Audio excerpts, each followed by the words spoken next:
The scripture this morning is from Luke 7, verses 1 through 10. After Jesus had finished all his sayings in the hearings of the people, he entered Capernaum. A centurion there had a slave whom he valued highly and who was ill and close to death. When he heard about Jesus, he sent some Jewish elders to him, asking him to come and heal his slave. When they came to Jesus, they appealed to him earnestly, saying, "He is worthy of having you do this for him, for he loves our people, and it is he who built our synagogue for us." And Jesus went with them, and when he was not far from the house, the centurion sent friends to him. "Lord, do not trouble yourself, for I am not worthy to have you come under my roof. Therefore, I did not presume to come to you, but only speak the word, and let my servant be healed. For I am also a man set under authority, with soldiers under me, and I say to one, 'Go,' and he goes, and to another, 'Come,' and he comes, and to my slave, 'Do this,' and the slave does it." When Jesus heard this, he was amazed at him, and turning to the crowd that followed him, he said, "I tell you, not even in Israel have I found such faith." When those who had been sent returned to the house, they found the slave in good health. This story is also recorded in Matthew chapter 5, beginning with verse 13. And I've chosen it this morning to be a starting and ending as we look at this word, faith. The word faith appears many times in Scripture, from Exodus clear through Revelation.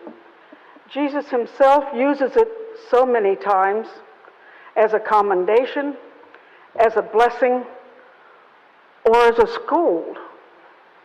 Miracles happened or didn't happen according to the faith of the supplicant.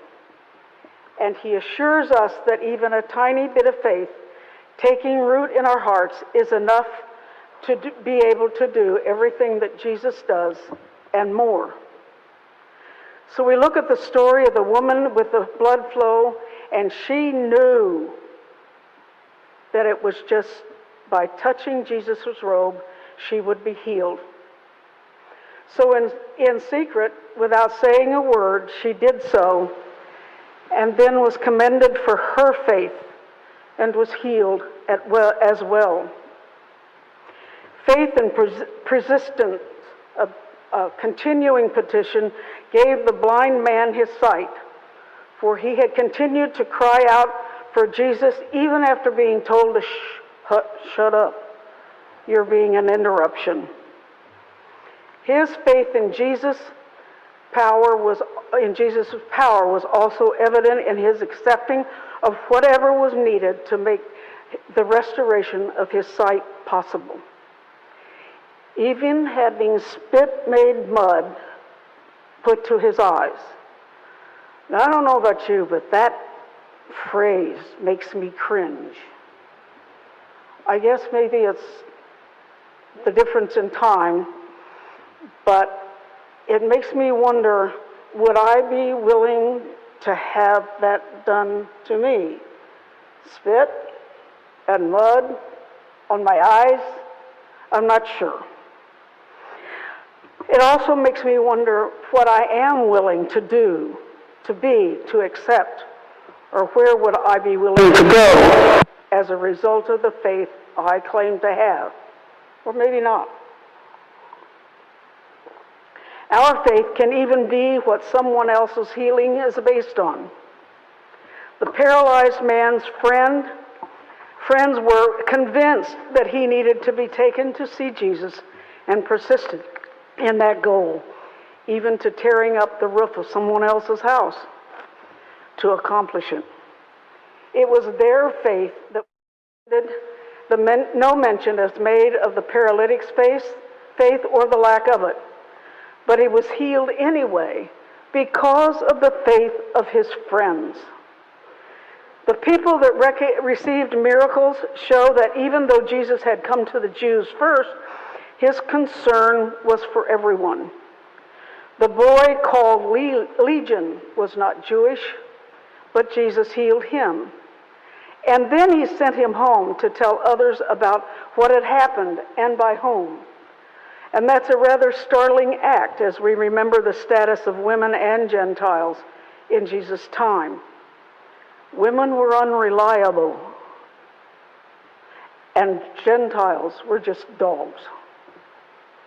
We read of the Canaanite woman who begged for restoration of her daughter's health.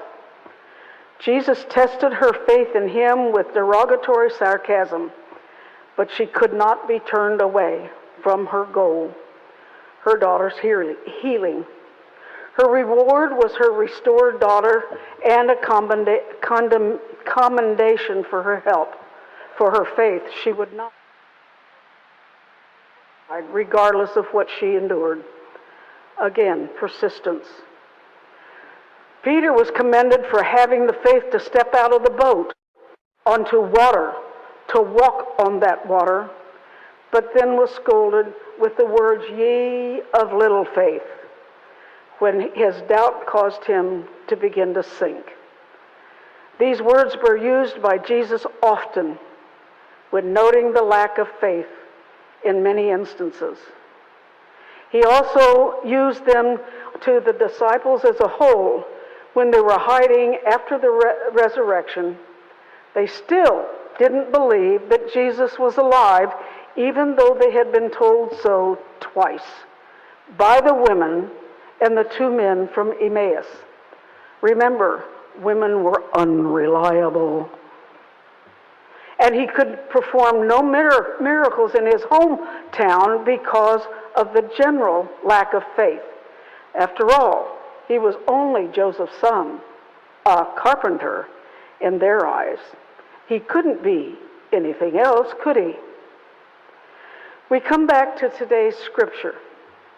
When had this centurion come to believe so absolutely in Jesus' power? And why?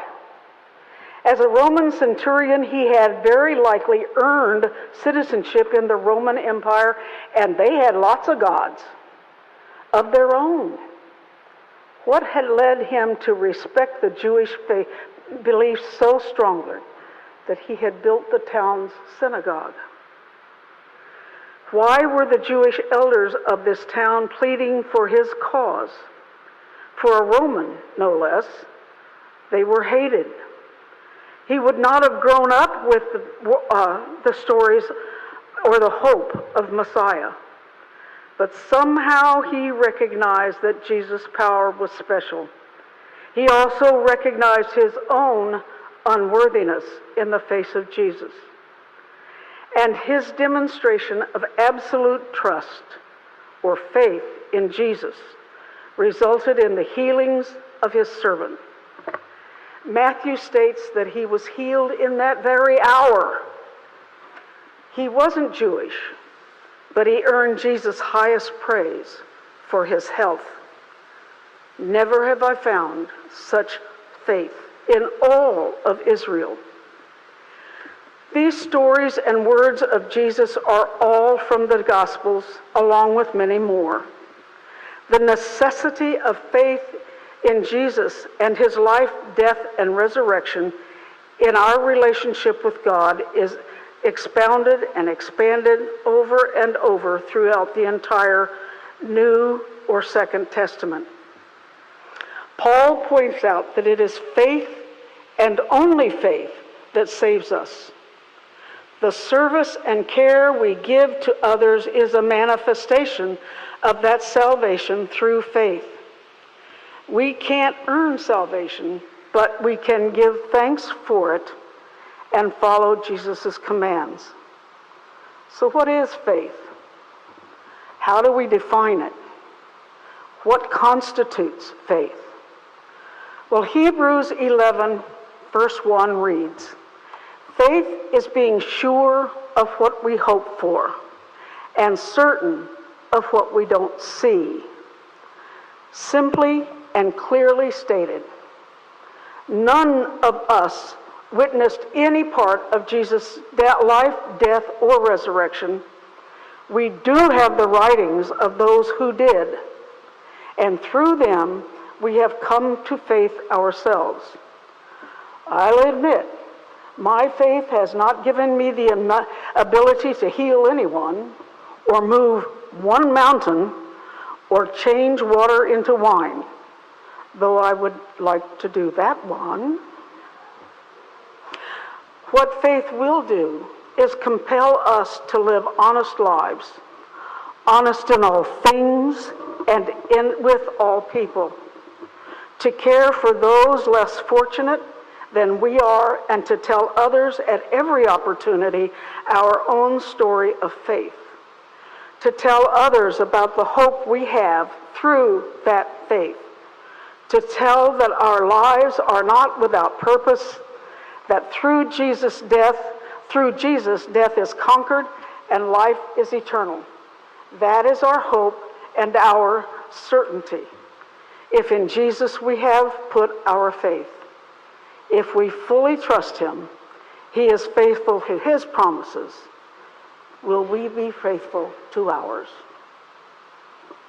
Amen.